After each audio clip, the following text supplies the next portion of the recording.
असलेला तिसरा राज्यस्तरीय कार्यक्रम रायगडमध्ये आयोजित होत आहे। याच्यामध्ये जुलै आणि ऑगस्ट महिन्यातील काही तांत्रिक बाबीमुळे किंवा स्क्रुटिनीमुळे राहिलेले जे लाभार्थी आहेत, त्याचबरोबर 24 ऑगस्टच्या नंतर आलेले अर्ज जे छाननी करून झालेले आहेत असे, आणि त्याचबरोबर सप्टेंबर महिन्याच्या साधारणपणे 20-25 तारखेपर्यंत आलेले जे अर्ज असतील यांचे लाभ DBTच्या माध्यमातून वितरित करण्यात येतील।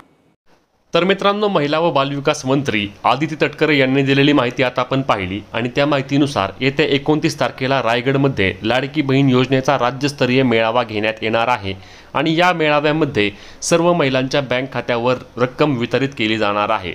आता महिलांच्या बँक खात्यावर आधीच म्हणजेच 25-26 तारखेपासूनच हा हप्ता पडण्यास सुरुवात होणार आहे।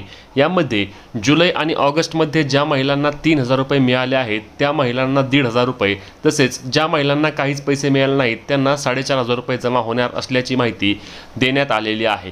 तुम्ही तुमचा अर्ज जुलैमध्ये केलेला असू द्या, ऑगस्टमध्ये केलेला असू द्या किंवा सप्टेंबरमध्ये केलेला असू द्या, तुम्हाला देखील या योजनेमार्फत आता पैसे मिळणार आहेत। महाराष्ट्र राज्याचा एक महत्त्वाकांक्षी प्रकल्प म्हणून किंवा योजना म्हणून लाडकी बहीण योजनेकडे आधीपासूनच पाहिलं जातं। लाडकी बहीण योजना एक क्रांतिकारी योजना ठरलेली असून ही योजना सर्वच महिलांनी अत्यंत डोक्यावर घेतलेली आहे, कारण या योजनेद्वारे महिलांच्या बँक खात्यामध्ये थेट लाभ जमा केला जातो।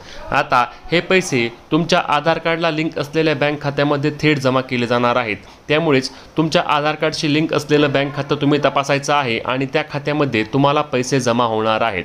लाडक्या बहिणींना थेट लाभ देण्यासाठी महाराष्ट्र राज्याचे हे लाडके भाऊ सक्षम असल्याचे देखील सांगण्यात आले आहे आणि मुख्यमंत्री एकनाथजी शिंदे, उपमुख्यमंत्री देवेंद्र फडणवीस आणि उपमुख्यमंत्री अजितदादा पवार यांचा हा अत्यंत महत्त्वाकांक्षी प्रोजेक्ट आहे, ज्याद्वारे महिलांना थेट लाभ देण्यात येतो। आता तुम्हाला देखील या योजनेचे पैसे मिळणार असल्याने तुमच्या सर्वांसाठी ही अत्यंत आनंदाची बातमी असणार आहे आणि 29 सप्टेंबर 2024 पर्यंत महिलांच्या बँक खात्यामध्ये लाडकी बहीण योजनेचा तिसरा टप्पा हा दिला जाणार आहे। त्यामुळेच ही अत्यंत महत्त्वाची माहिती तुम्ही लक्षात घ्यायची आहे आणि 29 सप्टेंबर रोजी तुमचं बँक अकाउंट तपासायचं आहे, ज्यामध्ये तुम्हाला लाडकी बहीण योजनेचा हप्ता हा नक्कीच पडलेला असेल।